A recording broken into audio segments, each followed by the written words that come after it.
కేసులో ప్రధాన నిందితుడు హత్యకు కారకుడని చెప్పబడుతున్న వ్యక్తి అంచెతో ప్రెస్ మీట్ పెట్టారు. అది కూడా ఫ్రంట్ పేజీ ఈనాడు ఆంధ్రజ్యోతిలో రాపించారు. వైఎస్ కుటుంబం చరిత్ర రక్తసిక్తం, దుష్పరిపాలన, దుర్మార్గమైన పరిపాలన, ఫ్యాక్షనిజం, రాజారెడ్డి దగ్గర నుంచి జగన్మోహన్ రెడ్డి గారి దగ్గర నుంచి ఇప్పటి వరకు ఇలాంటి ఫ్యామిలీ చాలా దుర్మార్గమైన ఫ్యామిలీ అని చెప్పేటటువంటి ప్రయత్నం చేయించారు. నేను అడుగుతా ఉన్నా, చంద్రబాబు నాయుడు గారు, ఆయన ఎవరో ఉన్నాడు అబ్బాయి లవకేష్ గారిని ఇద్దరిని అడుగుతా ఉన్నా, ఎందుకని మరి పులివెందుల్లో ఇంతవరకు రాజశేఖర రెడ్డి గారు అడుగు పెట్టిన దగ్గర నుంచి ఓటమి లేకోకుండా ఎందుకు గెలుస్తున్నారని అడుగుతా ఉన్నా. అది దుర్మార్గ కుటుంబం అయితే, అన్యాయమైన కుటుంబం అయితే రాజశేఖర రెడ్డి గారు ఓటమి ఎరుగుని వీరుడుగా గెలిచాడు, జగన్మోహన్ రెడ్డి గారు గెలిచాడు, విజయమ్మ గారు గెలిచారు, మళ్ళా అత్యధిక మెజారిటీతో మొన్న కూడా కేవలం 11 సీట్లు వచ్చాయని మీరు ఎగతాళి చేస్తున్నా కూడా పులివెందులో గెలిచాడు. ఏమండి చంద్రబాబు నాయుడు గారు, మీరు ఎందుకు గెలవలా? చంద్రగిరిలో ఓడిపోయి కుప్పానికి ఎందుకు పారిపోయారు? అక్కడ ఎందుకు తిరస్కరించారు మిమ్మల్ని? మీ అబ్బాయి మంగళగిరిలో ఇప్పుడు గెలిచాడని చెప్పుకుంటున్నారు. మొట్టమొదటి ఎందుకు ఓడిపోయాడు చెప్పడానికి అడుగుతా ఉన్నా. మీరు దుర్మార్గమైన పాలన చేస్తున్నారు కాబట్టి మీరు ఓడిపోతూ వచ్చారు. కానీ డాక్టర్ వైఎస్ రాజశేఖర రెడ్డి గారు కానీ ఆయన కుటుంబం కానీ ఎప్పుడు పులివెందుల్లో ఓడిపోకుండా గెలుచుకుంటూ వచ్చారు. అనేక సందర్భాల్లో ప్రయత్నం చేశారు. నాకు బాగా గుర్తు, ఒక ఎస్పీ గారు అక్కడ ఉండగా పోలీసును ఉపయోగించి రాజశేఖర రెడ్డి గారిని ఓడించాలని తీవ్రమైన ప్రయత్నం చేస్తే పార్లమెంటు సభ్యుడిగా 5,000తో గెలిచాడు.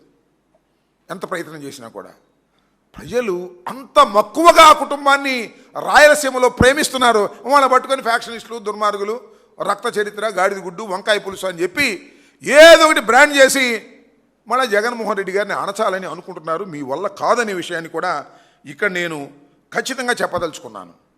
మీరు చేయాల్సింది ఏంటి? 2 సంవత్సరాలు అద్భుతమైన పరిపాలన చేశాం, బ్రహ్మాండంగా పరిపాలన చేశాం, అందువల్ల మీరు మమ్మల్ని ఓట్లేయండి, మమ్మల్ని గెలిపించండి. అట్టగాదంట జగన్మోహన్ రెడ్డి గారు రానిమాకండి, జగన్మోహన్ రెడ్డి గారిని ఓడించండి.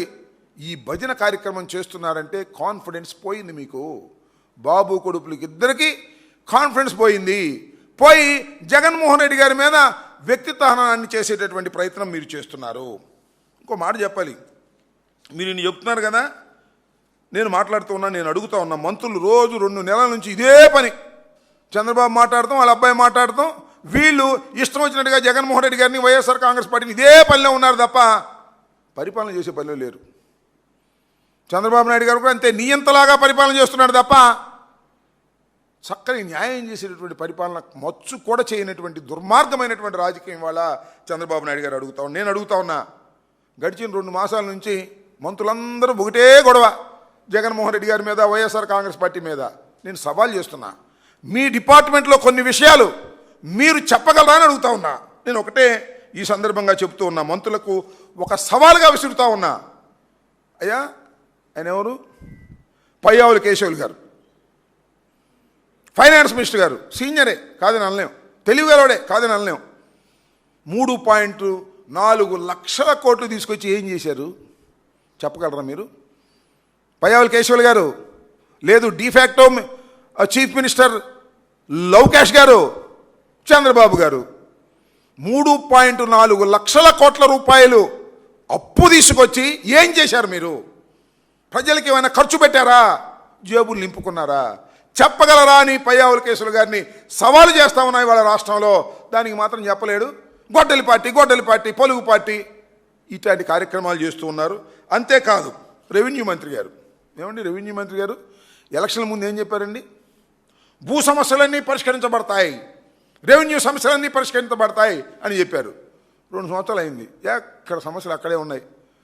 అలో లక్షణాన్ని రైతాంగం బాధపడుతూ ఉన్నారు. భూములు ఉన్న వాళ్ళని సమస్యలు పరిష్కరించగలిగారా? పరిష్కరిస్తారా? అసలు పరిష్కరించాలని ఆలోచన మీకుందా? ఏం చెప్పు జగన్మోహన్ రెడ్డి గారిని దూషించాలి, వైఎస్ఆర్ కాంగ్రెస్ పార్టీని దూషించాలి, అయ్యో వైఎస్ఆర్ కాంగ్రెస్ పార్టీ అధికారంలోకి వచ్చేస్తుందని భయంతో మాట్లాడుతున్న మాటలు తప్ప ఏమైనా ఉన్నాయని అడుగుతా ఉన్నా. వ్యవసాయ శాఖ మంత్రిగా ఉన్నారు ఒక ఆయన, చంద్రబాబు నాయుడు గారు మొన్న అంటున్నాడు ఆంబోతని, అంతకుముందు నన్ననేవాడు, ఇప్పుడు ఆంబోతని ఇష్టం వచ్చినట్టు మాట్లాడుతూ ఉన్నాడు.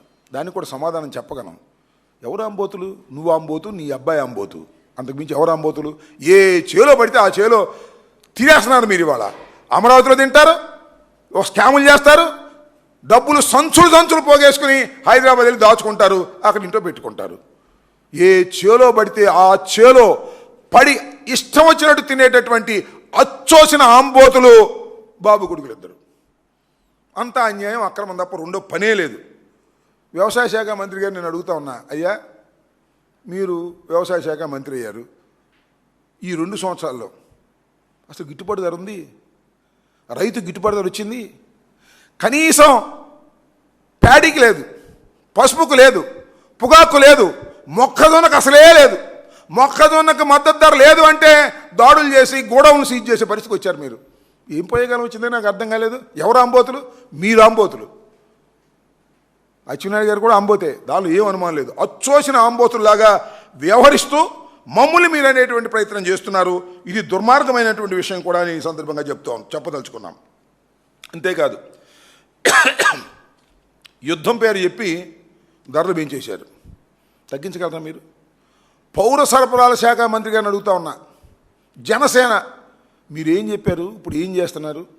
వైఎస్ఆర్ కాంగ్రెస్ పార్టీలో ఉన్నప్పుడు ధరల కన్నా తగ్గించి ప్రజలకు మేలు చేస్తామని చెప్పినటువంటి మీరు కూటమి ప్రభుత్వం, నేను అడుగుతా ఉన్నా, మనోహర్ గారు పౌర సరఫరాల శాఖ మంత్రి గారు రేట్లు ఏమైనా తగ్గిస్తారో? యుద్ధం పేరు అదేమంటే యుద్ధం అండి, యుద్ధం వచ్చేసింది అనేటువంటి మాటలు తప్ప మరొకటి లేదు.